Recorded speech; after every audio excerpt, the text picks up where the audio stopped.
Hello all, welcome to daily dose with Andhra. ఎలా ఉన్నారందరూ? ఈరోజు మనం ఇండియన్ పొలిటికల్ థాట్లో ఒక థింకర్ గురించి మాట్లాడుకోబోతున్నాం. ఆయనే ఎంఎన్ రాయ్. రెవల్యూషనరీ నేషనలిస్ట్గా స్టార్ట్ అయ్యి కమ్యూనిస్ట్ లీడర్గా మారి ఫైనలీ రాడికల్ హ్యూమనిజం అనే ఒక కొత్త ఫిలాసఫీని క్రియేట్ చేసిన ఒక యూనిక్ థింకర్ ఆయన. సో ఎంఎన్ రాయ్ జర్నీ ఏంటి, ఆయన ఐడియాస్ ఏంటి, ఎందుకు ఇంపార్టెంట్ అనే విషయాలన్నీ క్లియర్గా సింపుల్గా డిస్కస్ చేద్దాం. ఇంక డిలే లేకుండా మన పాడ్కాస్ట్లోకి వెళ్ళి డీప్గా తెలుసుకుందాం.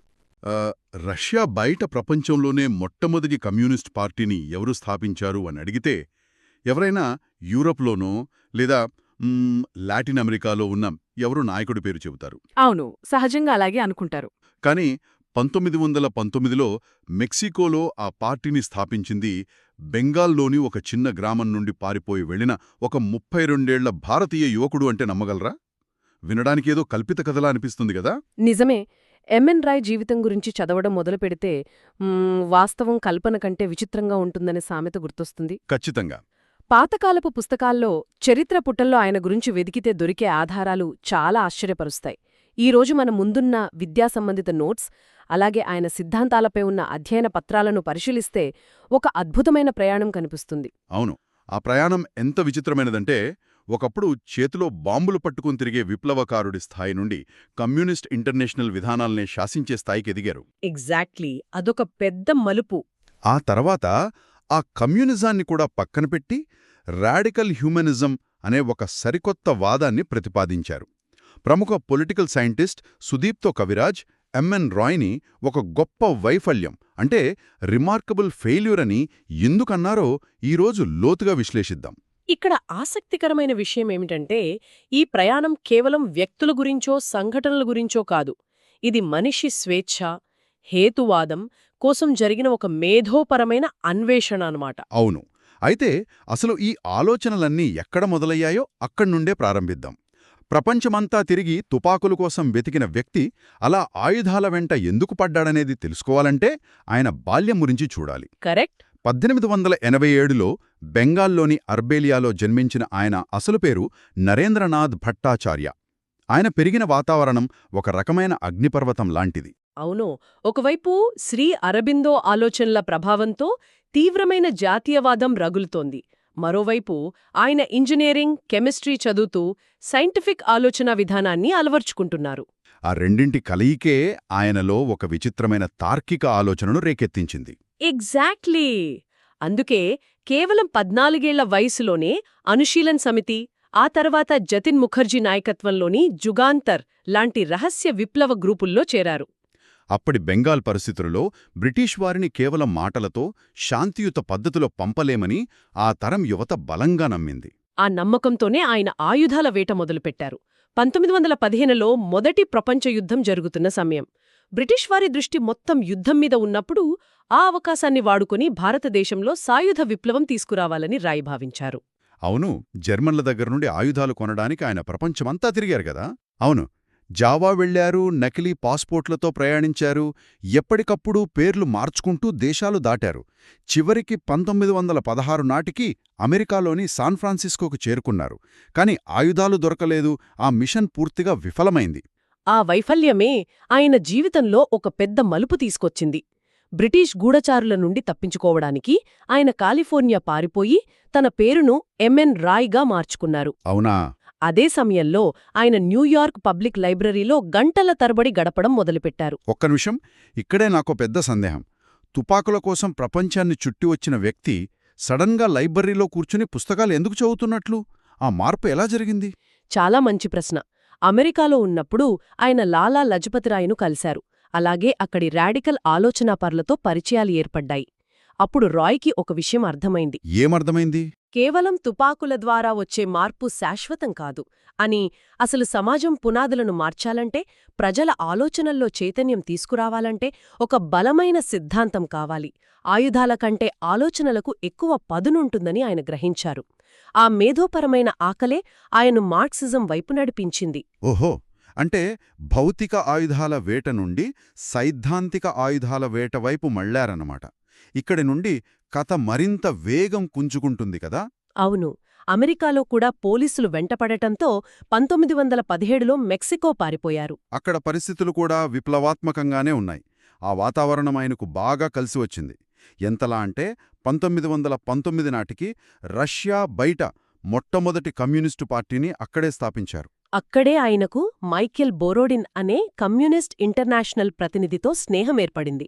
ఆ పరిచయంతోనే 1920లో మాస్కోలో జరిగిన కమ్యూనిస్ట్ ఇంటర్నేషనల్ అంటే కామింటర్న్ సమావేశానికి ఆహ్వానం దక్కింది. కామింటర్న్ అంటే అప్పట్లో ప్రపంచవ్యాప్తంగా విప్లవాలను నడిపించే ఒక గ్లోబల్ హెడ్ క్వార్టర్స్ లాంటిదన్నమాట. ఎగ్జాక్ట్లీ. అక్కడే చరిత్రలో నిలిచిపోయే ఆ ప్రసిద్ధ రాయ్ లెనిన్ డిబేట్ జరిగింది. అదొక అద్భుతమైన ఘట్టం. వలస దేశాలలో అంటే భారతదేశం లాంటి దేశాలలో కమ్యూనిస్టుల వ్యూహం ఎలా ఉండాలనే దానిపై ఇద్దరికీ భిన్నాభిప్రాయాలొచ్చాయి. అవును.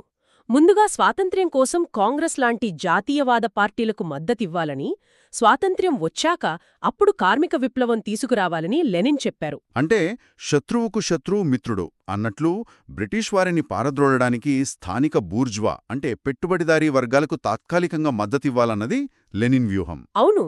కానీ ఎంఎన్ రాయ్ దీన్ని తీవ్రంగా వ్యతిరేకించారు. కారల్ మార్క్స్ ప్రతిపాదించిన లేట్ క్యాపిటలిజం సిద్ధాంతాన్ని రాయ్ ఇక్కడ అన్వయించారు. ఒక్క నిమిషం, ఈ పాయింట్ని కొంచెం వివరంగా చెప్పండి. అసలు లెనిన్ లాంటి ఒక మహానాయకుడితో రాయ్ విభేదించడానికి గల ఆ తర్కమేమిటి? ఇదాయన అహంకారమా? పైకి అలా అనిపించొచ్చు కానీ లెనిన్ ఉద్దేశంలో స్థానిక నాయకులు బ్రిటిష్ వారిమీద పోరాడతారు కాబట్టి వారికి మద్దతు ఇవ్వాలి. కాని రాయ్ వాదన వేరు. కారల్ మార్క్స్ సిద్ధాంతం ప్రకారం పెట్టుబడిదారీ వ్యవస్థ ఆలస్యంగా అభివృద్ధి చెందిన దేశాల్లో ఆ పెట్టుబడిదారీ వర్గం కార్మికులను అణచివేయడానికి పైనున్న సామ్రాజ్యవాదులతో లేదా భూస్వాములతో కుమ్మక్కవుతుంది. ఓహో, దీన్నే రాయ్ భారతదేశానికి అప్లై చేశారన్నమాట.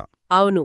భారతదేశంలో కాంగ్రెస్ పార్టీ నాయకత్వం కూడా ఉన్నత వర్గాల చేతిలోనే ఉందని, వాళ్లకు అధికారం వస్తే తమ సొంత ఆర్థిక ప్రయోజనాల కోసం బ్రిటిష్ వారితో రాజీ పడతారని ఆయన వాదించారు. అంటే ఒక విదేశీ పాలకుడిది పంపి ఇంకో స్థానిక దోపిడీదారుణ్ణి కూర్చోబెట్టడం వల్ల సామాన్యుడికి ఎలాంటి లాభం ఉండదని రాయ్ స్పష్టం చేశారు కదా. ఎగ్జాక్ట్లీ. అందుకే నేరుగా రైతులు, కార్మికులతోనే విప్లవం రావాలని ఆయన బలంగా వాదించారు. ఇది వినడానికి చాలా లాజికల్గా ఉంది. రష్యా విప్లవాన్ని విజయవంతంగా నడిపించిన ఒక లెజెండ్తో నిన్నగాక మొన్న రాజకీయాల్లోకొచ్చిన ఒక యువకుడు ఇంత ధైర్యంగా వాదించడం మామూలు విషయం కాదు. ఖచ్చితంగా. అయితే ఇందులో రాయ్ గురించి మనం మెచ్చుకోవాల్సిన ఇంకో విషయం కూడా ఉంది. ఈ వాదన చేయడానికి అబానీ ముఖర్జీ అనే వ్యక్తి ఇచ్చిన సమాచారంపై రాయ్ ఆధారపడ్డారు. కాని ఆ సమాచారం తప్పుల తడక అని భారతదేశ వాస్తవ పరిస్థితులను తానప్పట్లో సరిగ్గా అంచనా వేయలేకపోయినని రాయ్ ఆ తర్వాత బహిరంగంగా అంగీకరించారు. అవును. ఆ నిజాయితీకి చాలా ప్రాముఖ్యత ఉంది.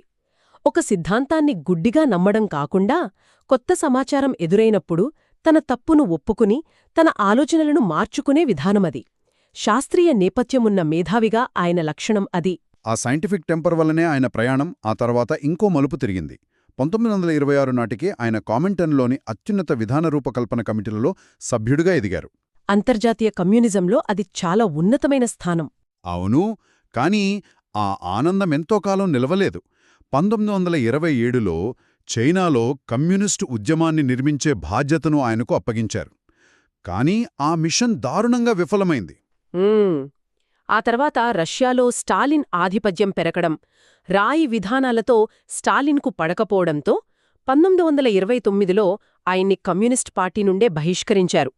అబ్బా, ఏ వ్యవస్థ కోసమైతే తన జీవితాన్ని ధారపోశారో ఆ వ్యవస్థే ఆయన్ని బయటికి గింటేసిందనమాట. అవును, అది ఆయన జీవితంలో అతి పెద్ద సైద్ధాంతిక భూకంపం. ఆ తర్వాత ఆయన మారుపేరుతో భారత్కు తిరిగి రావడం, బ్రిటిష్ పోలీసులకు దొరికిపోయి కాన్పూర్ కుట్ర కేసులో అరెస్టై 6 ఏళ్లు జైలు శిక్ష అనుభవించడం జరిగాయి. ఆ 6 ఏళ్ల జైలు జీవితం ఆయన ఆలోచనలను ఒక కొలిమిలో వేసి కాల్చినట్లుగా ఫిల్టర్ చేసుంటుంది. నిజమే. బయటి ప్రపంచంతో సంబంధం లేకుండా ఆయన రాసిన ప్రిజన్ మాన్యుస్క్రిప్ట్స్ చదివితే ఆయనలో వచ్చిన మార్పు స్పష్టంగా కనిపిస్తుంది. ఆ మార్పు ఎంత తీవ్రంగా ఉందంటే జైలుండి బయటకొచ్చాక ఆయన అటు మార్క్సిజంపైన ఇటు గాంధీ భావజాలంపైన ఏకకాలంలో విమర్శలెక్కుపెట్టారు. ఆయన ఒక సాఫ్ట్వేర్ టెస్టర్లాగా మారిపోయారు. Software tester? భలే పోల్చారే. అవును మరి. సమాజాన్ని నడిపించే మార్క్సిజం, గాంధేయవాదం అనే 2 అతిపెద్ద ఆపరేటింగ్ సిస్టమ్స్ని టెస్ట్ చేసి వాటిలో ఉన్న బగ్స్ అంటే లోపాలను బయటపెట్టారు. మార్క్సిజం అన్న ఆపరేటింగ్ సిస్టమ్ని తీసుకుంటే అందులో ఆయన ఎత్తిచూపిన ప్రధాన లోపం ఎకనామిక్ డిటర్మినిజం. ఇక్కడొక విషయం స్పష్టం చేయాలి. మనం ఈ ఆధారాలలో ఉన్న ఎంఎన్ రాయ్ వాదనలను చర్చిస్తున్నామంటే ఏ సిద్ధాంతం గొప్పది, ఏది తప్పు అని తీర్పు చెప్పడం లేదు. కేవలం ఆయన ఆలోచనా విధానం వెనుకున్న తార్కికతను అర్థం చేసుకునే ప్రయత్నం చేస్తున్నాం. ఎకనామిక్ డిటర్మినిజం అంటే మానవ చరిత్ర అంతా కేవలం డబ్బు, ఆర్థిక అంశాల చుట్టూ మాత్రమే తిరుగుతుందని మార్క్స్ చెప్పిన సిద్ధాంతం. కాని రాయే దాన్ని తిరస్కరించారు. మనిషి కేవలం ఆర్థిక అవసరాలతో నడిచే యంత్రం కాదు, మానవ భావోద్వేగాలు, నైతికత, ఆలోచనలు కూడా చరిత్రను మారుస్తాయని రాయ్ వాదించారు. కరెక్ట్. అలాగే మార్క్సిజంలో ఉండే విప్లవాత్మక హింసను, నియంతృత్వాన్ని ఆయన వ్యతిరేకించారు. ఆ నియంతృత్వం పెట్టుబడిదారులదైనా సరే లేదా సామాన్య కార్మికులదైనా సరే అది నియంతృత్వమే.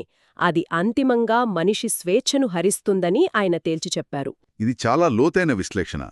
ఇక రెండో ఆపరేటింగ్ సిస్టమ్ అయిన గాంధేయవాదం విషయానికొస్తే ఆయన విమర్శలు మరింత సూటిగా ఉంటాయి. గాంధీగారి అహింసావాదం ఒక్కటే స్వాతంత్ర్య సాధనకు సరిపోదని, పరిస్థితులను బట్టి సాయుధ మార్గాలు కూడా అవసరమని రాయ్ వాదించారు. అవును, ముఖ్యంగా గాంధీగారు ప్రవచించిన గ్రామీణ ఆర్థిక వ్యవస్థ, చరఖా, ఖాదీ లాంటివి సమాజాన్ని వెనక్కి తీసుకువెళ్తాయని రాయ్ భావించారు. తన సైంటిఫిక్ నేపథ్యం కారణంగా భారతదేశం అభివృద్ధి చెందాలంటే ఖచ్చితంగా ఆధునికీకరణ, భారీ పరిశ్రమలు, టెక్నాలజీ కావాలని ఆయన నమ్మారు కదా. ఎగ్జాక్ట్లీ. వీటన్నిటికంటే ముఖ్యంగా రాజకీయాల్లో మతాన్ని కలపడాన్ని ఆయన తీవ్రంగా వ్యతిరేకించారు. ఆయన ఉద్దేశం ఎవరినో గుడ్డిగా వ్యతిరేకించడం కాదు. ఆయన కేవలం బగ్స్ని రిపోర్ట్ చేసి ఊరుకోలేదు, ఆ లోపాలను సరిదిద్దే ఒక కొత్త సిస్టమ్ని, ఒక కొత్త విధానాన్ని అన్వేషించే పనిలో పడ్డారు. రాజీపడే స్వభావంతో ఉన్న వ్యవస్థలపై ఆయనకు తీవ్రమైన అసంతృప్తి ఉండేదన్నమాట. ఆ కొత్త సిస్టమ్ కోసమే ఆయన పాత సిద్ధాంతాలన్నింటినీ పక్కనపెట్టి మానవుడిని కేంద్రంగా చేసుకుని రాడికల్ హ్యూమనిజం అనే ఒక సరికొత్త విధానాన్ని తెరపైకి తెచ్చారు. అవును, 1947లో ఆయన ప్రచురించిన న్యూ హ్యూమనిజం ఏ మేనిఫెస్టో ఈ సిద్ధాంతానికి పునాది. మనిషికి రాజకీయ ప్రాబల్యం, మత ఆధిపత్యం, ఆర్థిక దోపిడీల నుండి సంపూర్ణ స్వేచ్ఛ కావాలన్నదే దీని సారాంశం. అద్భుతం. రాడికల్ హ్యూమనిజంలో అత్యంత కీలకమైన అంశం హేతువు లేదా లాజికల్గా ఆలోచించే సామర్థ్యం. రాయ్ ప్రకారం ఈ హేతు అనేది ఏదో దేవుడిచ్చిన వరం కాదు, లేదా ఆకాశం నుండి ఊడిపడింది కాదు. మరి ఎక్కడి నుండొచ్చింది? అది మనిషి జీవ పరిణామ క్రమంలో బతకడానికి అంటే ప్రకృతిలో సర్వైవ్ అవ్వడానికి ఏర్పడిన ఒక కనీస జీవశాస్త్ర లక్షణం. తత్వవేత్త సార్త్రే చెప్పిన అస్తిత్వవాదానికి ఈ ఆలోచన చాలా దగ్గరగా ఉంటుంది. మనిషి స్వతహాగా ఆలోచించగలడు కాబట్టే వాడిని పాలించడానికి వేరే ఏ శక్తి అవసరం లేదని ఆయన నమ్మారు.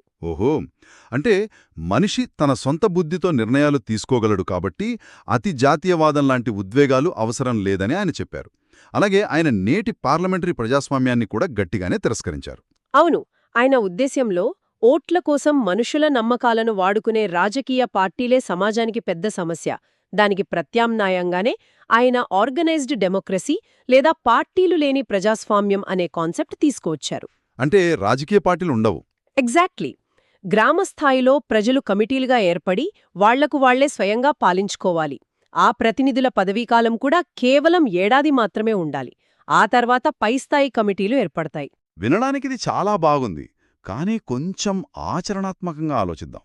పల్లిస్థాయి నుండి దేశస్థాయి వరకు పార్టీలు లేకుండా ఎవరికి వారే స్వయంగా ఏ స్వార్థం లేకుండా నిర్ణయాలు తీసుకోవడమంటే అదొక ఉటోపియాలాగా, ఎప్పటికీ సాధ్యం కాని ఒక కలల లోకంలాగా అనిపించడం లేదు. మనుషులు అంత హేతుబద్ధంగా ఆలోచించే స్థాయిలో ఉన్నారా అన్నది పెద్ద ప్రశ్న. మీ సందేహం సబబైనదే. పైకి అది ఆచరణ సాధ్యం కాని విషయంగానే కనిపిస్తుంది. కానీ రాజకీయ పార్టీలు సమాజాన్ని ఎలా భ్రష్టు పట్టిస్తాయో రాయ్ అప్పటికే ఊహించారు. పార్టీల వల్ల ప్రజలు తమ ఆలోచనా శక్తిని కోల్పోయి వాళ్లు చూపించే భయాలకు లోబడిపోతారు.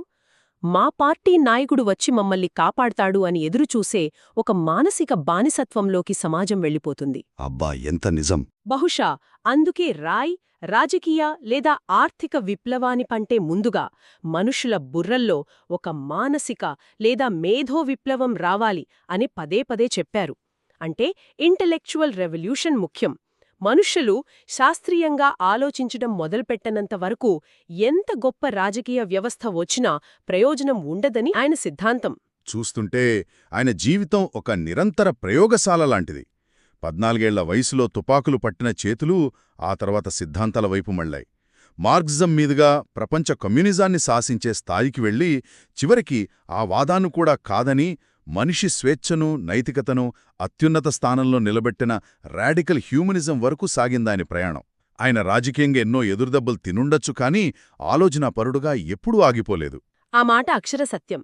కార్ల్ మార్క్స్ చెప్పిన ఎకనామిక్ మ్యాన్ నుండి, అంటే కేవలం ఆర్థిక అవసరాలతో బతికే మనిషి స్థాయి నుండి మారల్ అండ్ రేషనల్ మ్యాన్, అంటే నైతికంగా హేతుబద్ధంగా ఆలోచించే మనిషి వైపు ఆయన ఒక సైద్ధాంతిక వారధిని నిర్మించారు. అవును. ఈరోజు మనం ఎదుర్కొంటున్న పరిస్థితులను గమనిస్తే సోషల్ మీడియాలో వచ్చే ఉప్పెనలాంటి సమాచారము, గుడ్డి నమ్మకాలు, భావజాల తీవ్రవాదం పెరిగిపోతున్న ఈ తరుణంలో ఎంఎన్ రాయ్ చెప్పిన సైంటిఫిక్ టెంపర్, స్వతంత్ర ఆలోచన విధానం సమాజానికి అత్యంత అవసరం. ముమ్మాటికి అవసరమే. ఆయన జీవితం ఒక గొప్ప వైఫల్యంలా బయటికి కనిపించినా ఆ ప్రయత్నంలోనే మనిషి స్వేచ్ఛకు హద్దులు లేవని నిరూపించారు. అయితే ఇదంతా విన్నాక ఒక చిన్న ఆలోచన మెదడును తొల్చేస్తోంది. ఏంటది? ఎంఎన్ రాయ్ ప్రకారం హేతువు లేదా ఆలోచించే శక్తి అనేది మనిషి ఈ భూమి మీద సర్వైవ్ అవ్వడానికి ఏర్పడిన ఒక జీవశాస్త్ర అవసరం కదా. కానీ ఈరోజు ఆర్టిఫిషియల్ ఇంటెలిజెన్స్, అల్గారిథమ్స్ కాలంలో పరిస్థితి మారిపోయింది. మనం ఏం చదవాలో, ఏం కొనాలో, ఏ సినిమా చూడాలో, ఆఖరికి ఏ నాయకుని సమర్థించాలో కూడా యంత్రాలే నిర్ణయిస్తున్నాయి. నిజమే, అంతా ఆటోమేట్ అయిపోయింది. ఒక రకంగా చెప్పాలంటే మన ఆలోచించే సామర్థ్యాన్ని యంత్రాలకు అవుట్సోర్స్ చేస్తున్నాం. మరి ఈ పరిస్థితుల్లో మన మనుగడకు ఆధారమైన ఆ కనీస హేతువును మనం నెమ్మదిగా కోల్పోతున్నామా? ఒకవేళ ఎంఎన్ రాయ్ ఈరోజు బ్రతికి ఉంటే ఏఐని మనిషి స్వేచ్ఛను పెంచే ఒక అద్భుతమైన సాధనంగా చూసేవారా? లేక మన స్వతంత్ర ఆలోచనా శక్తిని చంపేసే అతిపెద్ద ముప్పుగా పరిగణించేవారా? ఇది నిజంగా లోతుగా ఆలోచించాల్సిన విషయం. మరొక ఆసక్తికరమైన విషయంతో మళ్ళీ కలుద్దాం.